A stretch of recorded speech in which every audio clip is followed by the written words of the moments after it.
इसमें आज हम लोग बात करेंगे कि समकोण त्रिभुज में जो पाइथागोरस थ्योरम है वो सिद्ध कैसे किया जाता है। हम लोग 2-3 टाइप से सिद्ध करेंगे। ठीक, हम लोग इसमें पहला पढ़ रहे हैं टाइप नंबर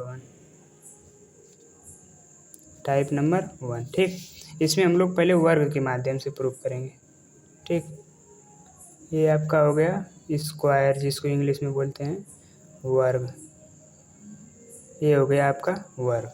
अब इसके हम लोग मिड पॉइंट, जो इसका साइड दिया है यानी भुजा, इसके मध्य बिंदुओं को हम लोग मिलाकर एक नया वर्ग बनाएंगे। ठीक, तो इसका मिड पॉइंट ये होगा, इसका ये होगा, इसका ये होगा और इसका ये।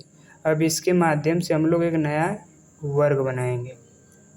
ठीक है दोस्तों, तो ये है आपका, ये भी एक क्या होगा, वर्ग ही बनेगा, क्योंकि एक प्रमेय होती है। ठीक, उस प्रमेय के माध्यम से ये भी वर्ग बनेगा। तो अब इसका हम लोग नाम दे रहे हैं, ये हो जाएगा अब ये x, ये हो जाएगा y, और इसका नाम हम लोग दे रहे हैं z। ठीक है, तो अब देखिए, ये आपका हो जाएगा y, ये हो जाएगा x, ये हो जाएगा आपका y, ये हो जाएगा x, इसी तरह इधर भी। ठीक, तो हम लोग को इतना से हो जाएगा। तो अब ये बताइए, इसका नाम हम लोग दे रहे हैं कि a b c d। ठीक, और इसका भी हम लोग नाम दे रहे हैं p q r s। ठीक, तो ये बताइए कि जो ए बी सी का क्षेत्रफल है, चतुर्भुज ए बी सी डी का क्षेत्रफल जो है वो किसके बराबर होगा। आप लोग थोड़ा कमेंट में बताइए, जो चतुर्भुज ए बी सी डी है उसका क्षेत्रफल किसके बराबर होगा। तो देखिए, ये जो इसका क्षेत्रफल है वो किसके बराबर होगा, इस त्रिभुज के, इस त्रिभुज और इस त्रिभुज, इस त्रिभुज, इन चारों त्रिभुजों के क्षेत्रफलों का हम लोग योग कर देंगे, और ये जो वर्ग है इसका भी। तो सब ये जो सबका मिलाकर होगा वो चतुर्भुज ए बी सी डी के क्षेत्रफल के बराबर होगा। तो इसमें हम लोग देखिए, इसको जितना इसका क्षेत्रफल होगा उतना ही इसका भी होगा, उतना ही इसका भी होगा, उतना ही इसका भी होगा ना। तो हम लोग किसी एक का निकाल के उसी का हम लोग क्या कर देंगे, 4 टाइम्स कर देंगे, यानी कि 4 गुना में त्रिभुज P, इसका हम लोग एक ही का निकाल ले रहे हैं, PDS।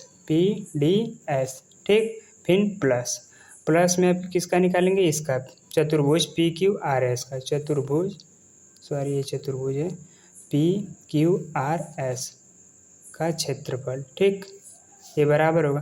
अब इसका क्षेत्रफल हम लोग निकाल दे रहे हैं। इसका क्षेत्रफल क्या हो जाएगा, इसकी किसी एक साइड का स्क्वायर कर देंगे तो उसका क्षेत्रफल निकल कर आ जाएगा ना। तो इसका एक साइड क्या है, x प्लस वाई का होल स्क्वायर। ठीक, और ये जो बराबर होगा 4 गुना में इसका क्षेत्रफल हम निकालेंगे, तो 1/2 बेस इंटू हाइट। तो बेस y है, हाइट x है, तो y इंटू में x। ठीक, प्लस अब इसका निकालेंगे, तो इसकी एक साइड पता है हम लोग को z है, तो क्या होगा, z का स्क्वायर। ठीक है दोस्तों, तो अब इसका हम लोग, अब इसको फाइनली सॉल्व कर देंगे, निकल कर आ जाएगा। तो ए प्लस बी का होल स्क्वायर बन रहा है, तो उसको तोड़ देंगे, X square plus Y square plus में 2xy, ये जो बराबर होगा, इससे क्या हो जाएगा, 2 टाइम्स में कट जाएगा, तो ये हो जाएगा 2xy प्लस जेड स्क्वायर। अब देखो ये भी उतना ही परिमाण और साइन में इधर है और इधर भी है, तो ये दोनों आपस में क्या हो जाएंगे, कट जाएंगे। तो X square plus Y square, ये जो है आपका जेड स्क्वायर होगा। ठीक, तो इसी को हम लोग इस रूप में लिख ले रहे हैं कि जेड स्क्वायर जो है यह बराबर होगा X square plus Y square के, होगा ना। तो आप लोग देख सकते हैं कि ये जो जेड है इसका स्क्वायर अन्य दो भुजाओं के योग के वर्गों के योग के बराबर है।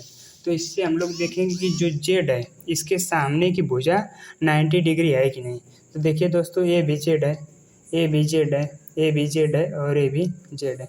इसके सामने देखेंगे तो ये भी 90, इसके सामने देखेंगे तो ये भी 90, इसके सामने देखेंगे तो ये भी 90, इसके सामने देखेंगे तो ये भी 90।